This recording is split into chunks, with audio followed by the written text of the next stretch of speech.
Anybody there? Can you all see me now? Say yes or thumbs up if you can see. Get the show on the road. Let's go. Give me a thumbs up if you can see me now. Finally.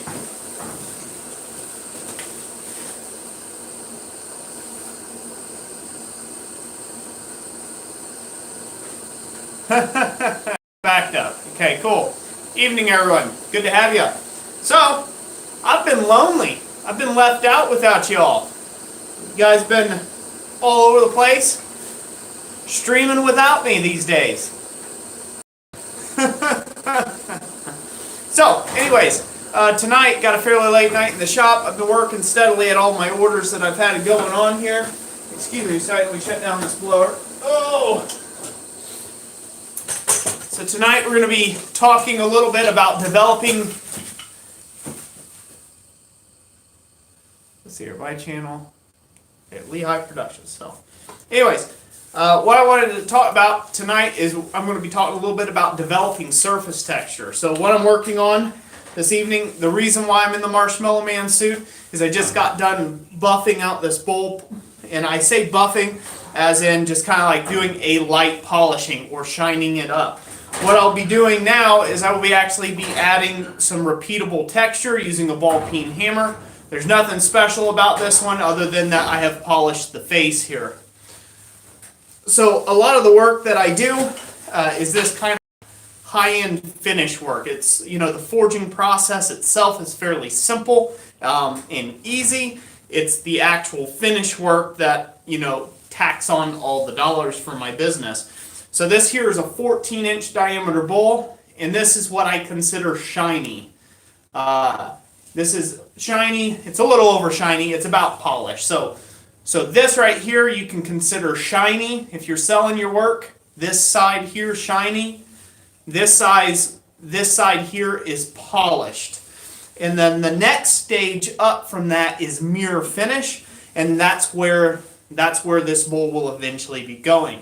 The differences between those three things is shiny obviously is more of a matte finish. It's shiny and you can kind of see some reflections in it a little bit, but they're real distorted.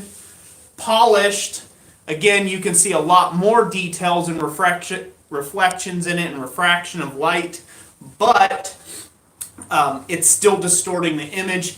In mirror is it being completely able to see exactly crispness wise what what's ever put in front of you. You put a candle in front of it, you put your face in front of it, it's going to look perfectly shiny. So that's mirror finish. So that's the different stages there. But whenever you're making a bowl, copper bowl, the teaching nature of me, I just wanted to say hello to everybody real quick. Hello everyone. I have noticed you all getting in here. The teacher in me here is so what's the big ideal about this? Well, you could take a bowl like this and you could put in the texture, like I'm about to do here. You could put the texture in it when it's at that stage or less, or maybe like when it's in the forged shape, and that is okay. The problem is once the texture's in there, it's really hard to get down into each little individual divot and bring it up to that full finish. So that's why I have to bring the bowl clear up to this amount of polished work first, in order to add my surface texture, and then I go back through and I bring it up to mirror finish after that. So, all right, take a few people here before I get started and get to hammering. Metal Mike, hello, everyone. Got you guys set back a little further here. Let me see what we got here. Lynn Bradstead, hello. Good to have you here. DK4130 BMX, you're forging a bowl too? Cool. Metal Mike, hello, hello. Georgia Redneck, hello. Nidavalier Forge and Woodcraft, hello. Techromatic, good to have you. Island Metal, Yamez, my brother, good to have you here. Michael Kaysen, good to have you here. You asked where did I get my swedge block? I got it at Quad State a long time ago. Spencer Coots, Graham Pepper. Graham, I've got those measurements. They'll be coming to you in your inbox later tonight on that swedge block that we are talking about. Shamrock Forge, hello. Jackals, hello, hello, hello, everybody. Nate Schultz, whoa! Almost fell off my thing. That would have been a live stream, huh? Well, thank you. Thank you, Billy Bragg. So, okay. This surface here that you're going to be hammering upon is, it matters. Yeah, it was going to be a drop forged Roy, all right. Roy was going to be the one dropping. So, this here, the surface that you're going to be hammering on, it needs to be a clean surface as well whenever you're working with soft materials or clean materials that you've done put all this work into getting polished. Because if I were to hit this on old Olga here, even though she's got a real nice clean top for forgings, things like that, it does have some old wear, like old rust pitting and things like that in it, that would end up blemishing the piece from the underside. So I got a stake here, if you guys can see that, that's all shined up. That's just shiny, it's not polished, it's just shiny, and that will help preserve those hammer flats on the other side. So I'm going to try to bring you guys in a little bit here. You guys will forgive the shakiness. Let me see what I can do.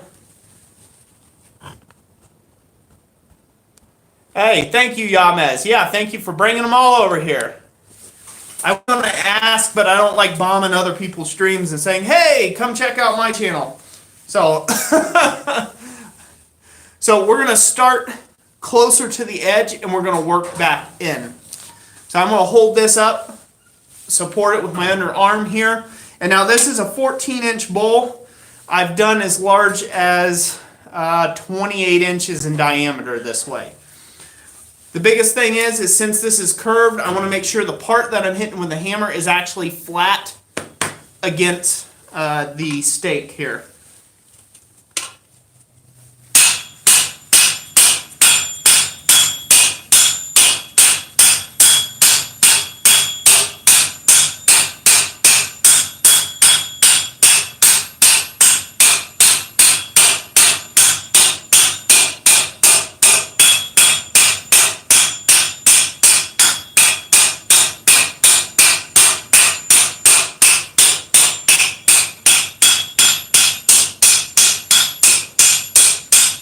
Now, as you hammer, you may notice dust pop up and land in here. You have got to make sure you keep that swiped out. You don't want that dust to get beaten into the surface finish of the thing. Hopefully you guys can see that little bit started there, that's texture. It's a little too shiny for that, but there's a little bit of texture starting there, so. Yep. Hey, and there's 53 people here and 16 watching. 16 likes. Thank you all for being here. Definitely remember to hit that like button. Alright, make sure my block's clean and continue on.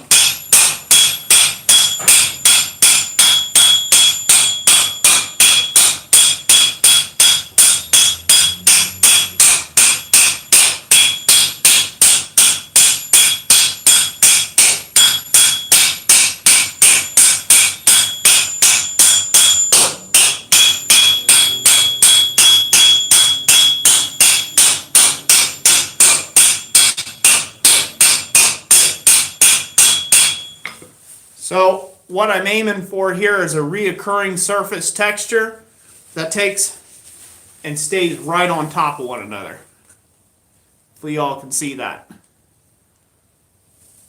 So that's what we're aiming for across the whole piece. Now if you'll notice, down in those divots now, those are all still shiny, still mostly polished. So if you hit a polished surface against a polished surface, you're going to have a polished result. So, Jesse Branham, good to have you here. Thank you for coming into the stream there. Everyone, welcome Jessie. She's new to the channel as far as I know. Welcome her to the stream. Make her feel welcome. Alright, so I'll continue on.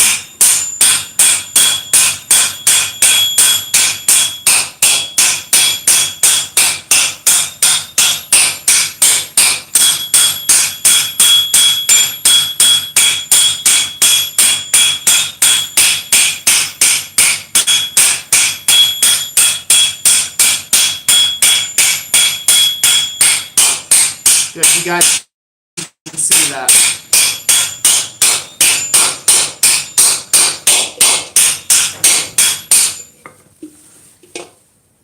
You guys can see how that's coming along there. So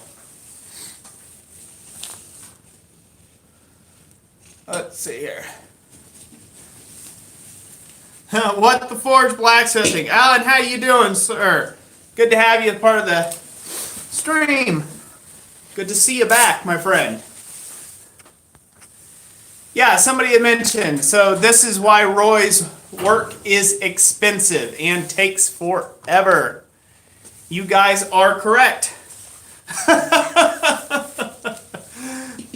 Oh, you know, I get jossed about that all the time for people who that don't do this for a living. They say, gee whiz, man, those prices are really expensive. For example, this bowl here, this is a $2,000 item that I'm working on here. But each one of those is this individual hammer blow, not to mention all the hammer blows that it took to make this bowl. And by the way, if you're interested in that video is actually going to come out tomorrow because this is all free-formed. I don't have a die that I hammer this into. This is all free-formed. So I use my little wooden swedge block, and I take and I hammer it up to get the bowl into its proper shape. And then we go on later on after all the polish work. By the way, to get it to this point is about 3.5 hours. There's about 3.5 hours just to get it to this stage. I got about another 2 hours of hammering to do, and then there's a little bit of cleanup work to get any warping from the actual hammer work cleaned up from the texture work, and then there's about another 2.5 hours or so of actual polish or mirror finishing work to take and be done in the bowl, not to mention all the crating and everything else that goes on to it. So again, it becomes quite the process, and when you have a lot of these to do, it's a real true blessing, but it is work, and it's something that takes a lot of time and practice to get it good at. I make it look easy, it's not so easy. Oh yes, it's 10 gauge. Let me answer some questions here. Hopefully this isn't getting too loud on your ears whenever I'm hammering. It's definitely loud in here. Yeah, it's an expensive salad bowl, that's for sure. Hey, Uncle Buck's Forge, good to have you here. Corey Shire, hello. Bill Hasso, hello. Yep, it's worth what someone will pay, period. Sean, good to hear. No ears are fine. Cool. Good. All right. Hey, it's just good to catch up with you all. Got 60 in the stream and 38 likes. Thanks for hitting those like buttons, folks. Greatly appreciate it. So, love the sound. All right, I'm going to continue to hammer along here. I'm going to show you the back side real quick. You guys can see how the difference is. Now, normally I would have polished this too. This side is a lot easier because it is on a convexed surface versus a concaved surface. So this is a lot easier to polish back out after you've did all your hammering. Plus there's a higher risk of getting some junk down underneath the bowl as you forge. So that's why I didn't do it there, but it does show you the difference of the two. So you can see the texture there, and I'll see the texture there. Definitely not as impressive. I don't know how cold it is. I've been working pretty solidly here, so it's fairly cold. I want to say it's in the 30s, somewhere in there.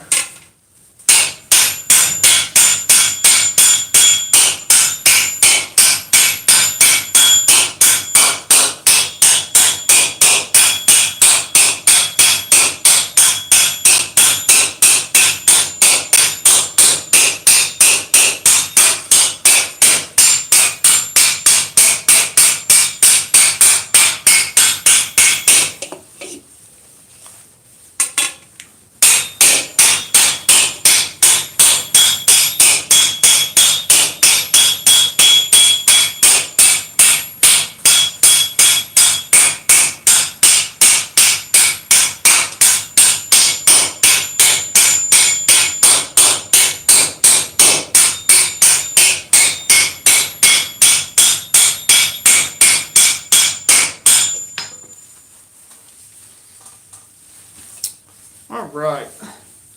So it's good to take this in stages. It's going to take a while. So I'll break in between here and there.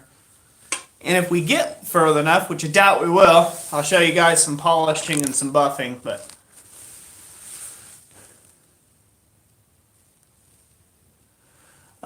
T-Schnick, let's see here. How many square inches can I finish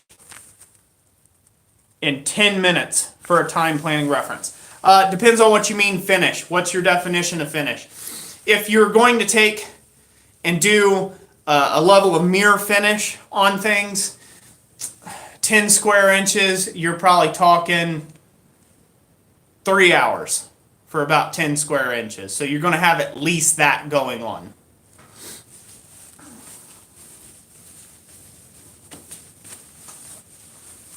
What else I miss here? Let's see here. By the way, Frank Strock, I see you, sir. Good to have you on the stream. JS Feria, what's the price of copper going for these days? The price of copper right now, currently, if you're going to buy it brand new, which is a great way of getting it. If you get it for scrap, it's right around $4 to $4.50 a pound. If you're buying it scrap material, if you're buying it brand spanking new, it's closer along the lines, depending on the grade, about $6 to $8 a pound, roughly. So they don't. Where I've bought it from before, they sell it more by the sheet than by the pound. So at the scrap yard, again, so that number can vary quite a bit depending on the gauge and everything else. Yes, this is 10 gauge thick material or 1/8 inch copper. I find that you can do it with a lot thinner copper. You can make bowls and things like that, and you can do it with a lot thinner gauge stuff, but you are limited on size. So the largest I've done with, what is it? I want to say it's 12 or 14 gauge copper. I believe it was somewhere in there. Again, it was scrap copper. It was thinner, a lot thinner than this. About half the thickness, material thickness of this was about 12 inches. 12 inches is about as large a diameter as you can go before you start getting some real potato chipping and weirdness going on, especially with hot and cold temperatures, things like that. So doing 14 inch or larger, you're going to have to bump up to 1/8 inch. And the furthest I've went with 1/8 inch is 3 foot in diameter. You do 3 foot in diameter, that's your limit, your maximum with 1/8 inch material. 1/8 inch material. And 1/8 inch material, that's 3.5 mil out there for you guys across the pond. I think that's 3.5. Pretty sure it is.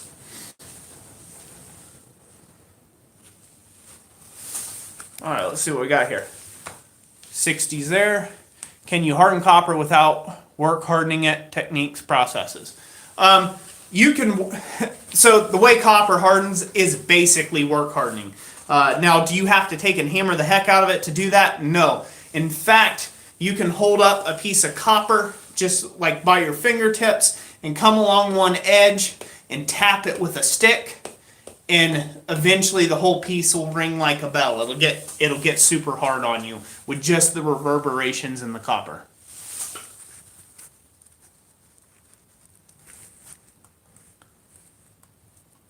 All right. Okay, I'm going to get back at it here. You guys talk amongst yourselves, and we'll go ahead and continue to hammer.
Now for this, so talking about this right here, doing this type of copper work, talk about work hardening.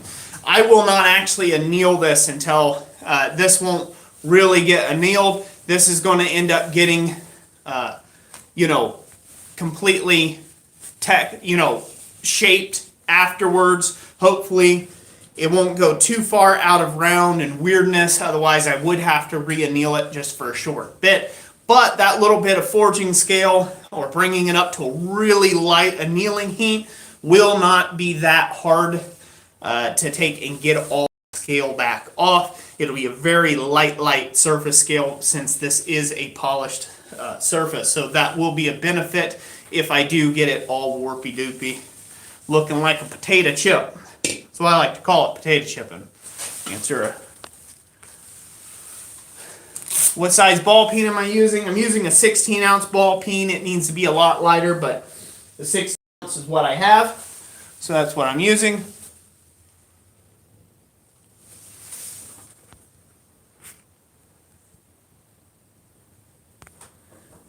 Yeah, you're right, Granddad's Forge. It won't harden to tool steel levels, but it will harden enough that you can actually crack it if you get it too high. So, and some other people were wondering, I sell my ironwork through my website, ChristCenteredIronworks.com. It's the parent company to BlacksmithPDFs.com. BlacksmithPDFs.com is where I sell all my power hammer plans, things like that, tooling plans, ebooks, yada yada, that help support this channel here specifically. And hey, big shout out, thank you to everybody who's been working on that as well. Supporting Jessica and I making these videos on the daily. We greatly appreciate you. But the ChristCenteredIronworks.com is where you can take and find these. You can also find it at Christ Centered Ironworks on Etsy.com. You can find it there, and you can also find us over on Amazon.com as well. Again, it's synonymous, Christ Centered Ironworks. You'll pull us up in all of our places.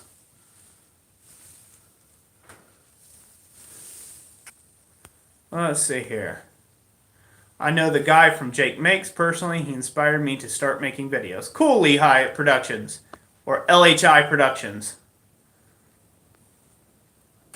What's the white gear for? This is my polishing garb. I wear this whenever I'm buffing and polishing and doing all that good stuff. Finner Forge, thank you, sir. You're welcome for the Christmas card and the decals. When am I getting to the cupcakes, Ben? Never. Oh, real quick, there's another thing I want to talk about. You'll see me wearing gloves. Now, usually it's advised whenever you're forging not to wear gloves or anything else like that. I am wearing a glove on my left hand, and I will put one on my right hand if I need to grab this bowl with both hands. The reason why is because the salt and the oils that are in your fingertips and in your skin, it will actually leave fingerprints in the final finish. You think you'll get them all out, and then you get this thing spray painted, and sure enough, you'll have a big old bloody thumbprint somewhere there. So always wear, when you're handling soft coppers like this, wear gloves of some kind. Yeah, see, if I'm doing one-handed here, now it's going to be a little bit worse. So, all right.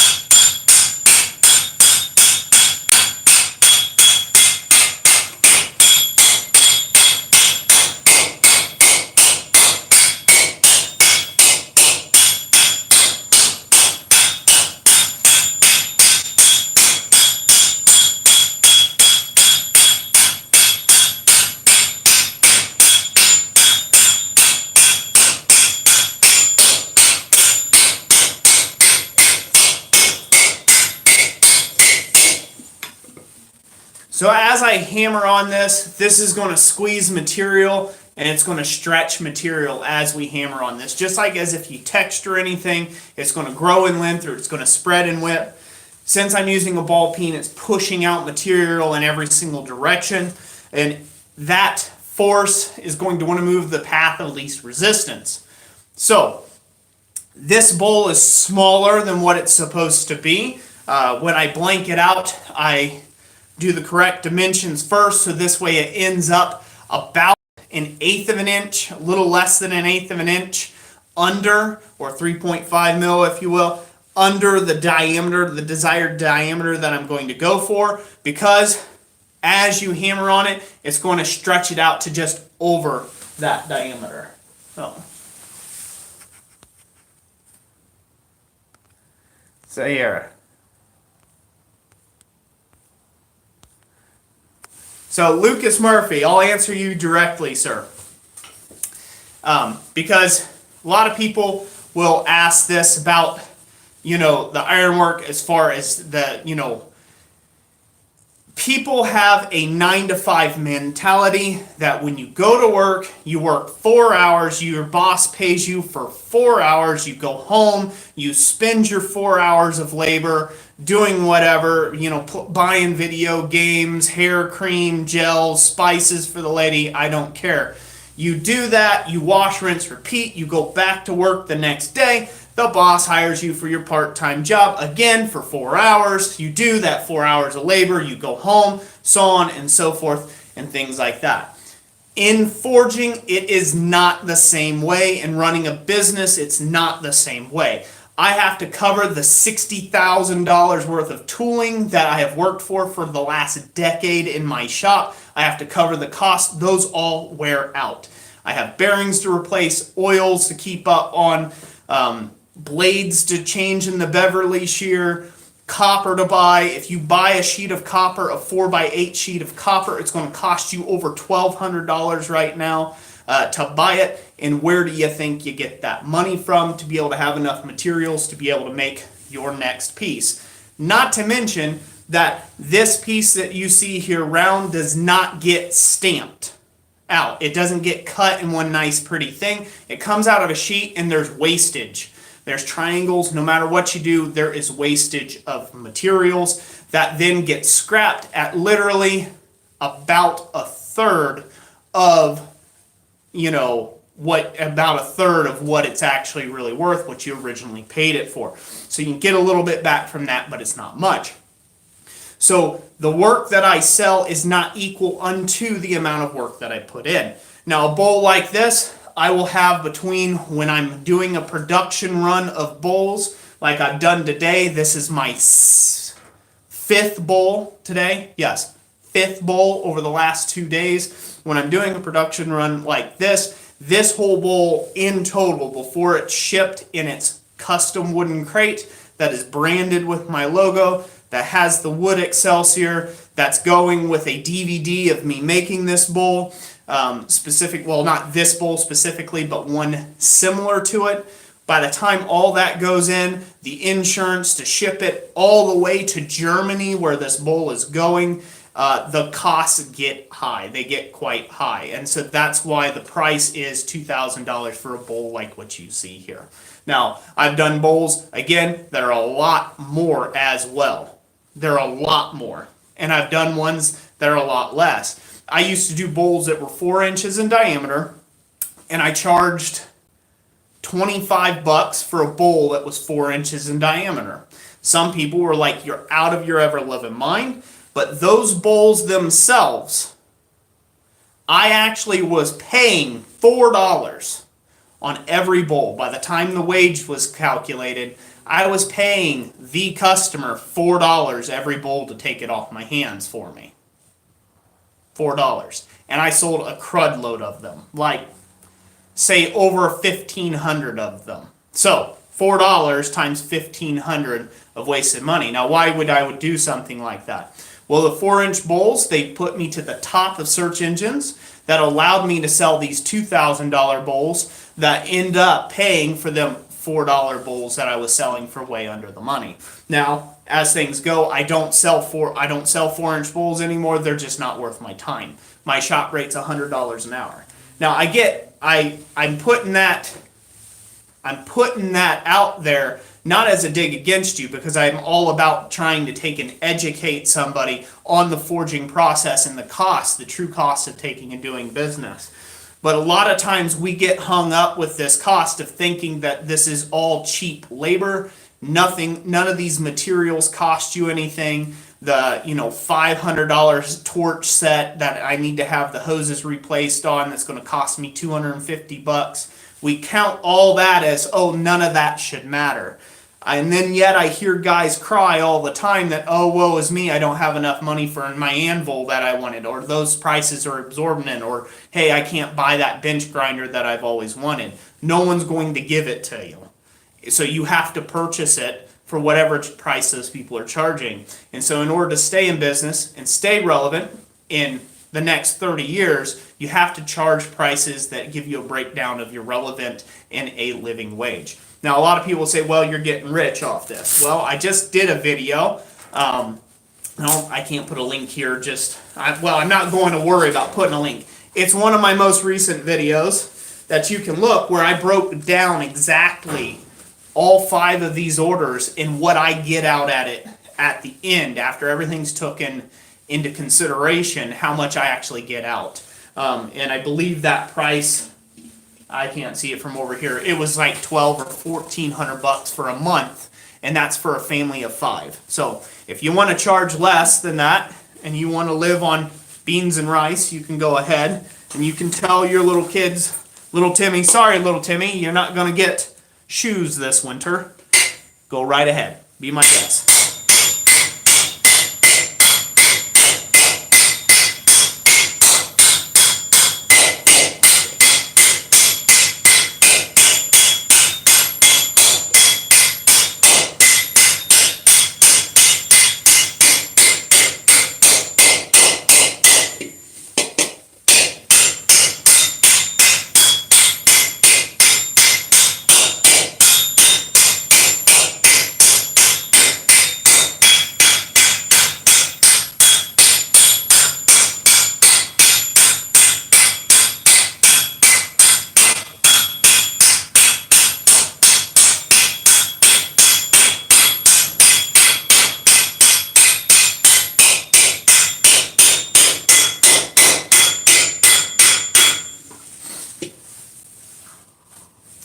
This is going to take a while.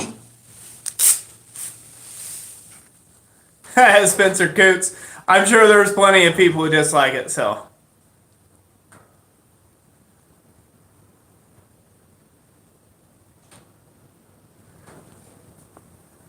Hey, County Line Forge, thank you, brother, man. Thank you for the $10 super chat. Buy little Timmy some shoes. It's cold in Ohio in the winter. Yes, it is, brother. God bless you. Thank you for that. So I'm gonna go ahead and finish that up with another statement here. So a lot of people, yes, everybody give Ting Ting, County Line Forge a hand clap. I think everyone here knows Ting Ting over at County Line Forge, but if you don't, definitely go check him out. He is a wonderful blacksmith here on YouTube, and he is also trying to take and do this whole thing for a living. So I'll go ahead and put this out here too. So a lot of people think that I get offended by people, questioning me about my pricing. I don't get offended at all. I have a very thick skin on that. You wouldn't believe how many times that I was at a show on the road somewhere, taking and doing an art show, and to have somebody come along. My wife was pregnant, about 8 months pregnant with my second daughter. My little girl, Abigail, little 18-month-old, running around the table there, and would look at something that I was making, just a flower or so, or something like that, and look at me with absolute disgust because I was charging $25 for something they couldn't afford at $25. So that won't ever hurt my feelings. I went that rough road down that in the earlier days, and now I don't really put up with it. I don't have to care. I don't have to care because I'm in an insanely blessed position to take and be where I'm at. And part of my mission here on Christ Centered Ironworks on YouTube is it didn't start out this way. I didn't think that I would want to take and help other people with their businesses as much and help you grow in your own smithing businesses. But it has definitely started to become a mission of mine, and it's a mission of mine here in 2019 to continue to take and help you all out there be able to take and charge appropriately for yourselves. Okay? So this bowl, for instance, I'm not sitting at a street fair having somebody look at me with disgust for $25.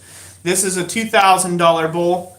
This is going to a former Olympian in Germany. So this is going to a guy over in Germany. I'm not giving all the specifics to him, and I don't kiss and tell. That's not how I do things in my business. But I can tell you that it's a former Olympic athlete, and I have done some pretty high-profile jobs before for some fairly well-to-do people, and that is straight up hard work, dedication on my part, but true blessings from the big man upstairs coming right down here and opening doors of opportunity. I still had to take the chance, walk through those doors of opportunity, and have faith that it was going to come out all right on the other side, and pour myself into the work. And at the end of the day, the people were happy, the clients were happy, and now I can charge a decent living wage that I consider for myself to be able to take and support my family. And every $10 super chat definitely helps. So thank you, County Line Ford. I greatly appreciate you, brother. That helps make the day. That helps makes the month just a little bit easier. Oh, but there you guys can see that texture developing on the back side there. And you can see the difference to the front. I hear a car outside. Give me a second. It's late. I'll be right back. Talk amongst yourselves.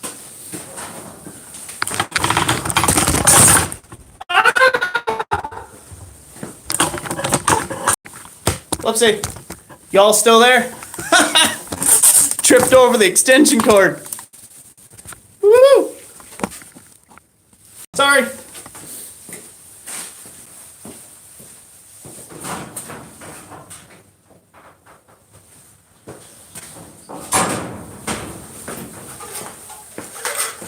All right.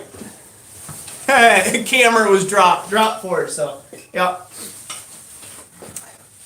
Almost means not. Thank you, sir. I think you need a new camera now. God bless you, sir. Thank you for the $20 super chat. Greatly appreciate it. So, dude, bro, drawing. Yes, it's important to have the polished surfaces if you're going to create this type of finish. Now, you could do what they call like a pebble textured or just a hammer textured finish, and you don't need polished faces. But again, if you're trying to obtain a lot higher, it's all staticky now. How am I coming through for everybody else? Am I okay? Sorry about that, Lucas Murphy. Oh, okay. You're just kidding. Okay, good. Good. Yeah, stippling. So if you're doing like the stippling look like this and you're trying to get that nice polished face, you have to use the polished face hammers. And the higher the polish, the better it will be. Good. Everybody says it looks good. I'm going to continue hammering on. And to answer somebody's question from earlier, no, I do not have my hearing plugs in, just so this way I can actually talk to y'all. Otherwise, I'd be really screaming really hard. So, good here, but where's your ear pro? I need to get like some of them noise cancelers that open up whenever you're not hammering and quiet down. I do need to get some of those.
Now one thing is you don't want to take and get yourself wore out here. You guys do not want to take and get yourself wore out. That's a lot more hammer blows than what you normally go at one setting, so it's good to take breaks, plus it gives me a chance to take and talk to you. So let me grab some ear muffs, because everybody's talking about that. I want to be safe. Give me a second.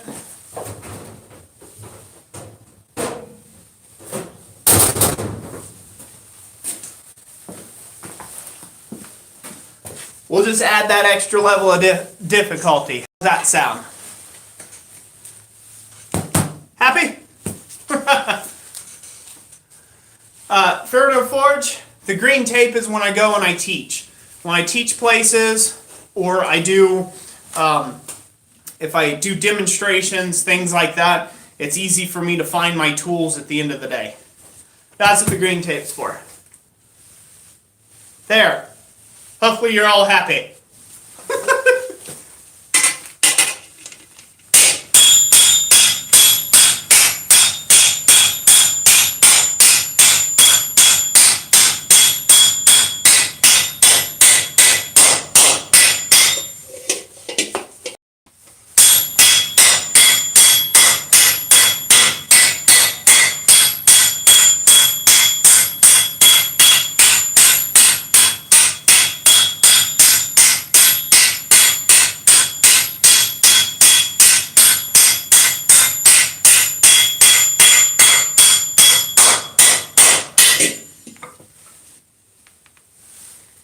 So I like to go about 1.5 inches. It got louder on our end. That's funny. Yeah, I do look like a runway worker at the airport. So this takes quite some time. Now, on estimation on usually a 14-inch bowl, because I have done a bunch of these in the past in all sorts of sizes, this type of stimpling work, you will have approximately about 2,000 individual hammer strikes from this little ball peen in this bowl here of just for the stimpling texture. And then as far as your regular, your regular hammer bowls, that really depends on how good you are at forming and if you have dies or something that you can work it into or against. Me to take and air form it, you'll see in the video, it took maybe about 500 or 600 hammer blows. It took about 500 or 600 hammer blows to form that. So why not just use your air hammer with a polished ball punch? Good question, Jim. County Line Forge. So this specific texture is something that I have developed by hand. And if I was going to take and do that, I'd have to redevelop a different product because you won't get the same effect. What happens with the air hammer, if you will, is the air hammer, it will drive material pretty well as long as there's good connection against the hammer pin. It'll drive material pretty well. But if you try to bounce it against the surface, it'll hit one area pretty hard, and then the next area it'll skip. It'll kind of just like barely tap, kind of do a double hit. It'll go tit-tit. So that first tap will be like a textured blow that you need, and that second tap will be like a half textured or a half moon shape. I have tried that before, and that would be okay if you started with that in mind when you made the bowl for the original customer or whatever. So yeah, it's not a consistent stipple unless you do it across the entire piece and that is the look that you're going for. This here is not just me wailing at it. It may look like it, but all these blows are being put one right next to one another. So they're every last one of them is slightly overlapped in a bit of a randomized pattern, but they are all overlapping one another. So this is actual, hammer eye control. We're trying to aim for a specific effect. I want to get back to hammering here.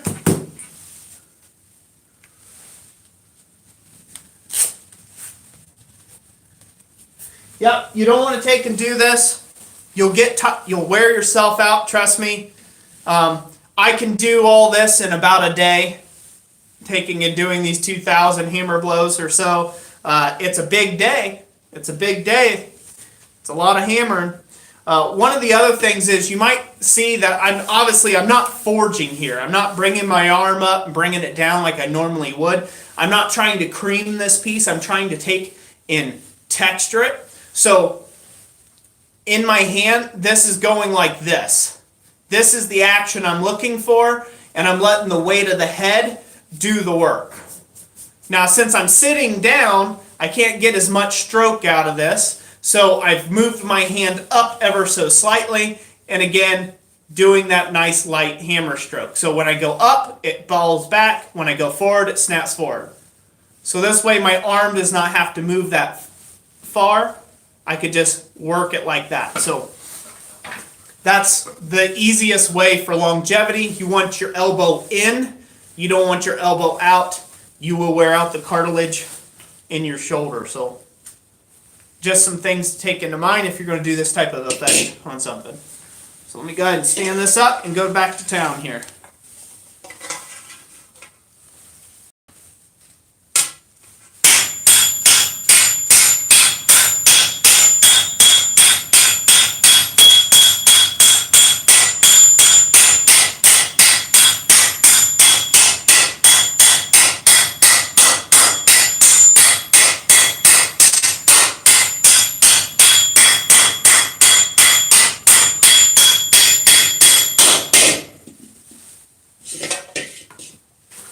I'm going to switch up gloves here.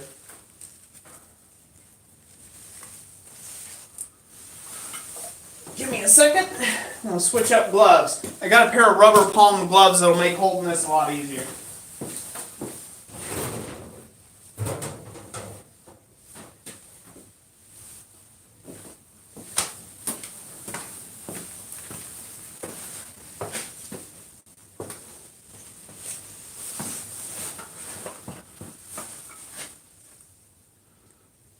Cool. All right. And away we go.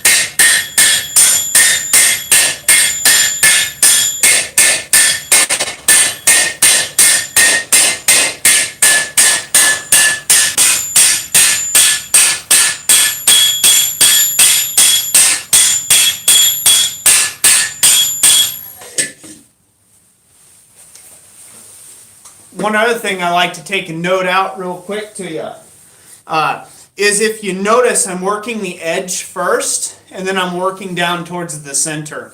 The reason for that being is just like when you sink a bowl, you sink a dish, you do any sort of sinking operation, what ends up happening is as those edges thicken and gather up at the edge, they want to buckle. That force is trying to bring it together, and so as it comes together, it wants to buckle. That buckling effect will happen in the texturing as well if you take and start in the center. You'll see people start and do like a spiral pattern from the center out, and that will help prevent some of that wrinkling and buckling that I'm talking about. But considering I don't want this edge to really move around a whole lot, I want it to kind of grow and stretch the way it is and be done. Stretching and moving, it'll all be work hardened. So that means the path of least resistance for the copper is going to be towards the bottom of the bowl, where I want it to be a little bit thicker anyhow. So I'm technically moving the material from here down into the bottom of the bowl and away from the edges, so this way I don't get as much wrinkling or kinking. Does that make sense, anybody?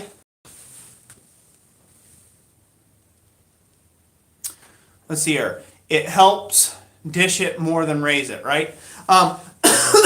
It will kind of help. It will help push the material whichever way that you're directing your hammer blows, whichever pattern you're going for, is pushing the material in that direction. So if you look at cause and effect under a power hammer, it's a real good highlighter of this. So say if you're hitting on something, it pushes. So it'll squeeze mass to one side and to the other side of those dies, say if it came down perfectly in the center of something. And whichever way you work that, the other side of that acts as an anvil in of itself. So it's stopped here, stopped here, stopped here.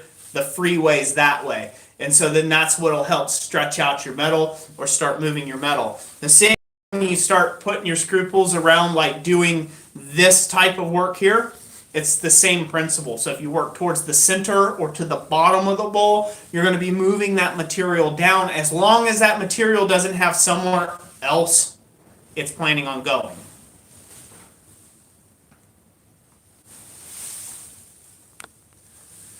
I only ask because I seriously have learned a ton on this live stream tonight, and I'm a rookie at copper. Okay, cool. Yeah, no, that's basic. That's basically what it's doing, James. You're trying to take and push.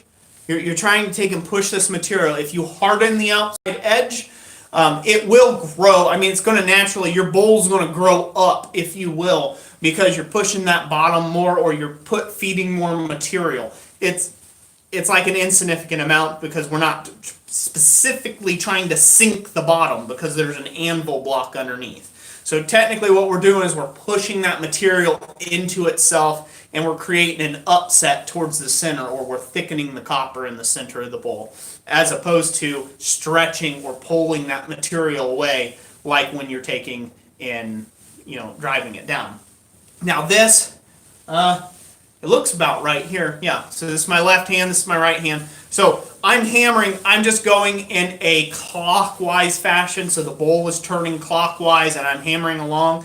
That's just because it's easy for me to turn it with my left hand while I hammer on my right. It'd be a little weird to go this way and try to hammer at the same time. So it's going that way. And hello everyone who's joined us. Thank you all so much for being here. I want to say thank you again to everybody who's supported me in the super chat so far. God bless each and every last one of you. I'm not trying to take and ignore you all, but I'm trying to make this interesting and not just Roy talking. So I'm going to go back to hammering here. One other thing that I do is I do not wear safety glasses when I'm doing this type of work. I have found that it impairs my vision somewhat, safety glasses do, and that there isn't nothing that can come flying off this material. So I make sure I just take my safety glasses off, that way I get that little extra bit of clarity as I hammer along. Let's go back at it, eh? Roy talking is interesting. Well, good. As long as I don't get into too many rants for people.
So I give it a break.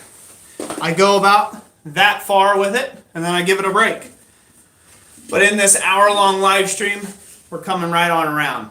We're about 2/3 done now around the edges, and then we'll work that center out. I just make sure your anvil is clean. Somebody also asked, what type of anvil am I using? Yes, T-Schneck. T-Schneck. I hope that's the way of pronouncing it right. This is Olga. That's 465 pounds underneath me. And then I'm just using a drop-in polished round surface that's got a Hardy stem welded on it down into the anvil's Hardy hole. That's it. So the main anvil supporting this one here. So hopefully that helps. So yes, I'm hammering straight down is what I'm doing.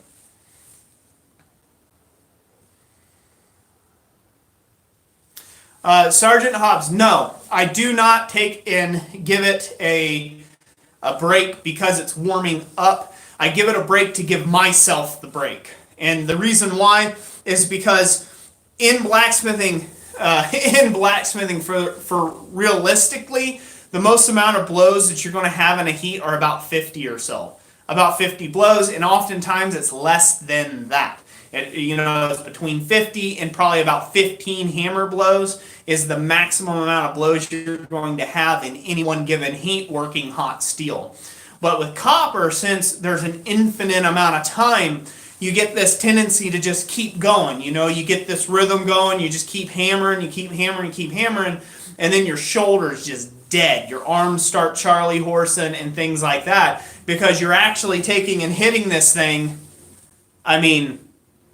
several hundred times. Like I said at the beginning of the stream, this is about 2,000. There will be about 2,000 individual hammer strikes in there. Maybe one of you bright fellas were counting. Maybe you were counting out there. But there is going to be a total of 2,000 hammer blows in this. That is more than what most men or women put in at the forge in one day, let alone in just a few hours. So you got to be real careful of that when you're working that. It's kind of a trap. It's a pitfall I used to fall into all the time back in my earlier days. And I'd go inside, and I'd just be like this, just stoved up. Like my arm would be Charlie horsed and I'd just be stoved up like this because I spent so much time texturing and hammering on a piece, and I didn't think of the fact that I was putting out that many hammer blows in a setting, which is just not good on your body. So take a break, relax, a breather, get your breath. Also, as you hammer and you expire with those muscles, your accuracy goes down. The faster and faster you go with your muscles, the more oxygen they deprive from you, and so therefore your accuracy actually goes down. And since I'm trying to take in texture with this piece and I'm trying to land each blow right next side the other, if my accuracy were to go down, now I'm hitting and I'm double hitting and I'm peening edges and I'm smacking anvils and other problems that will create me issues in later, in the later bit of the process. So that's one that I hope somebody out picked up that little tip there. You can call that a pro tip. But if you want accuracy, you guys got to take a break. You guys have got to take a break while you're hammering. That's why I said there is no benefit whatsoever of getting things done in one heat. There's none. People can argue that all day long, but every master smith that I have had the pleasure of taking and training under, and every very good smith that I have seen has always known how to manage themselves properly. They'll take and they'll forge something, they'll get it, they'll take as short a blows as they can, or the quickest way to an end on the forging. Then they will take and think, give themselves some time, get some water, take a break, get again back at it. They'll take and work on it for a little bit, put it back in the forge. They might sketch something, write some orders. They'll go back to it and go again. Because again, as you take and let your body, you are not a machine. As you are working, you are losing oxygen to your muscles because they're consuming that oxygen, and you just got to take that break, get good breath back into you, and then go again. And you'll have far less muscle fatigue, and you won't gas out. You know what I mean? You won't gas out, and that they call it in working out or whatever.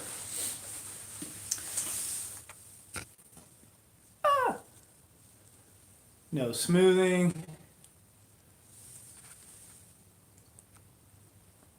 Yep, Drayson's Forge, that's correct. So hopefully that'll explain that real well. So, oh yeah, by the way, I believe Elhi or LHI Productions, he is new to the channel as well. He's a young man, taking and trying to grow a YouTube channel as well. So check him out if you get a chance. See if his content's something you're into, and we'll see what great things a young man can take and do out there. But welcome him to the channel. Make him feel welcome in the stream. And also, I'd like to take and remind people, let's all be on our best behavior in the stream if we can. Be nice to one another. I'm all about community here on this channel. I can't do anything else about the rest of the internet, but I can manage this channel, and I'm not afraid to block people and just settle you on down like your dad would. Or maybe he didn't, but I will. So, again, be nice to one another. We're here to learn. We're here to learn together, and hopefully that'll work well for everybody. Yeah, County Line Forge.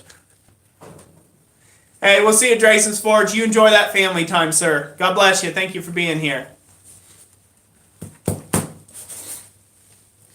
Yeah, same thing with you, LHI Productions. You should check out some of these other guys that are in this stream right here. They all have some really great channels, and I think you guys can take and work out really well with that. So, also, just want to let you all know that me forging of this bowl, I did a little different type of video format tomorrow. Let me know what you think of it. It'll be coming out at 7 a.m., so whenever you guys get a chance on your Sunday to watch it, I would appreciate it if you let me know what you thought of that kind of video style. But I will be doing a forging of this bowl that you see here, and so you'll see it from its infancy, if you will, as raw material.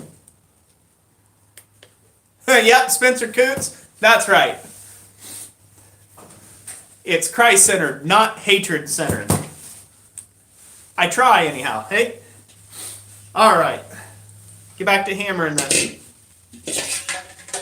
And if I'm laying down some value for you all, make sure to hit that like button. If you already done that and this is valuable to you all, give me some thumbs up in the comment section. Just let me know how I'm doing. I try to impart as much knowledge as I can in these streams or in my videos.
Now, as I'm going around here, I'm actually starting to work a little further down in the bowl as I go here.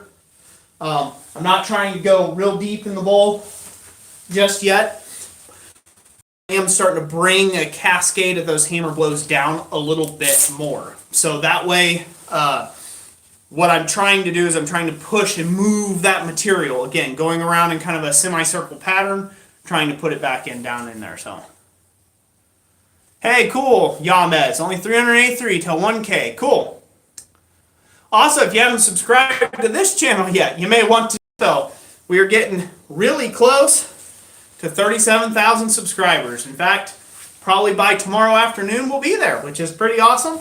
And I'm going to segue. No, it's not that kind of show. Not that kind of segue. But I got something in my pocket for you. He's preparing for space flight. Buy some earmuffs for the camera, LOL. Thank you. Thank you, Shamrock Forge. God bless you, sir. Oh.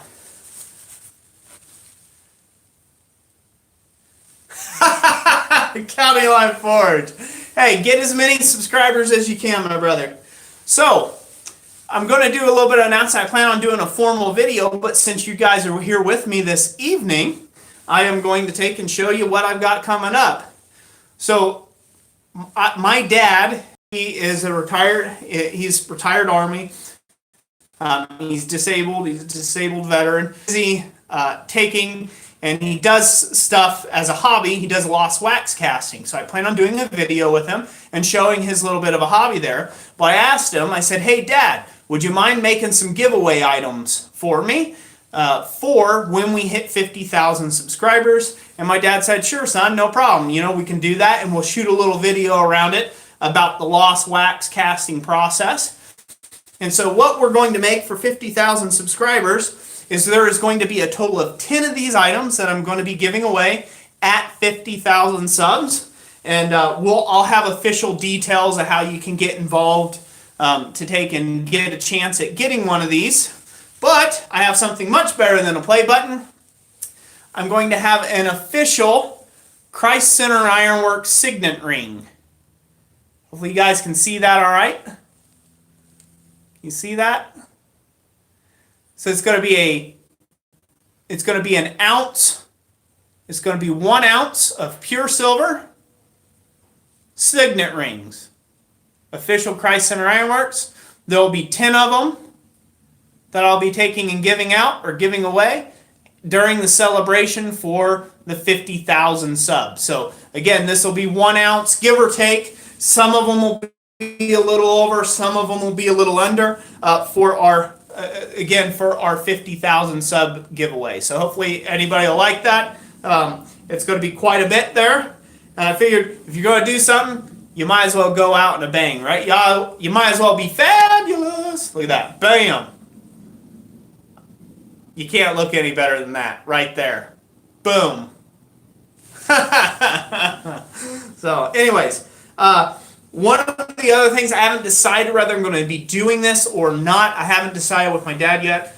I was potentially thinking about hand engraving each one with 50,000 subscribers and a serial number as far as what they were made at, because I plan on doing another one of those at 100,000 subscribers and giving away more rings. Again, it's silver, so hopefully everybody will like that as well. So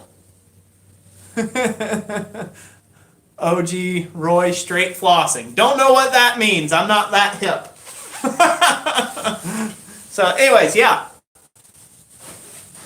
Yep, you can leave a Christ-Centered Ironworks indentation on somebody. Yeah. Bam. I would say the old reference of keeping them you-know-what hands strong, but that's not that. This is not that kind of channel, gentlemen and ladies, if there's any ladies watching.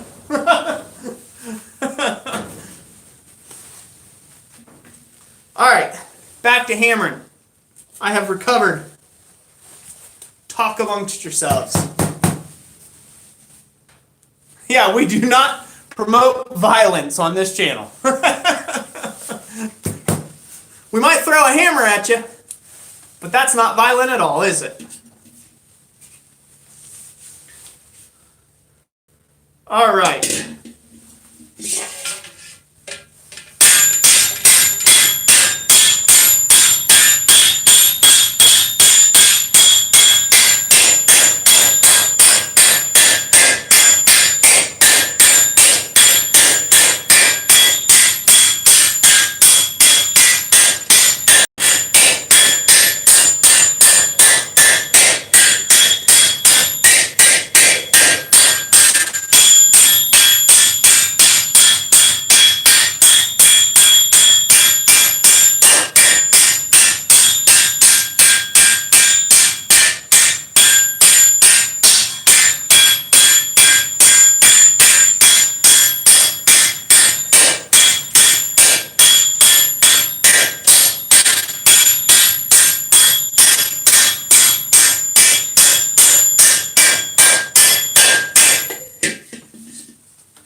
So close. This gap's getting so close.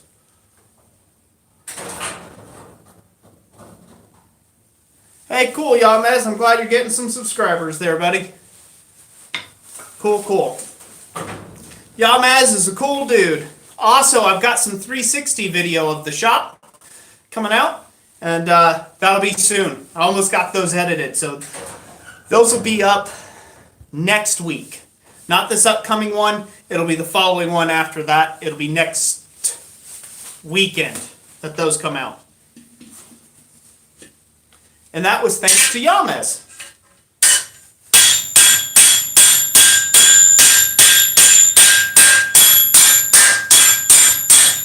For being a part of the stream. I didn't see you.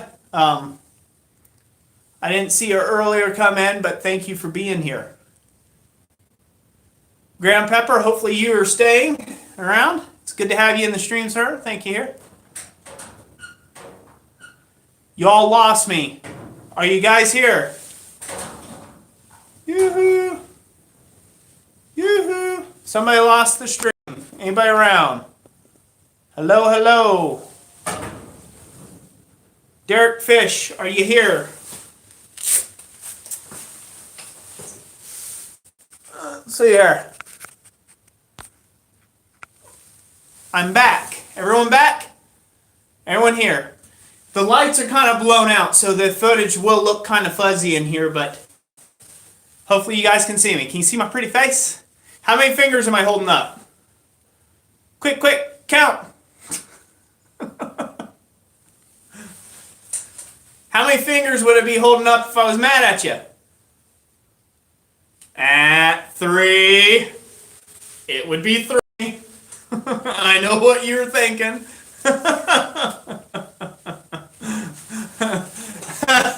Hey, Dad. Anybody who doesn't know him, Gary Adams is my father that come in here. He's the lovely individual that is a retired vet that is making these rings for you all. So everybody say hi to my dad.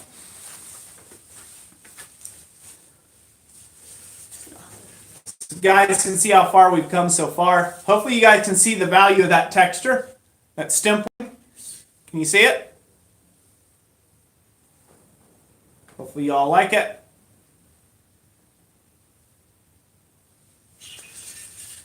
And then here's what the back side will look like. Now picture each one of those little flats polished out and reflecting like a diamond. We're getting real close. Well, not that close. We have a crud load of these things to do yet. Derek Fish, how much should you sell that for? This bowl was sold for $2,000 in my shop. So it was $2,000. In fact, I did a whole rant on that earlier. What people would consider a rant. Now, I have been told I should stop using the word rant. In the definition of the word rant, that I'm going to forget now on camera, is basically going on and on about something without actually any knowledge of it. As far as like when I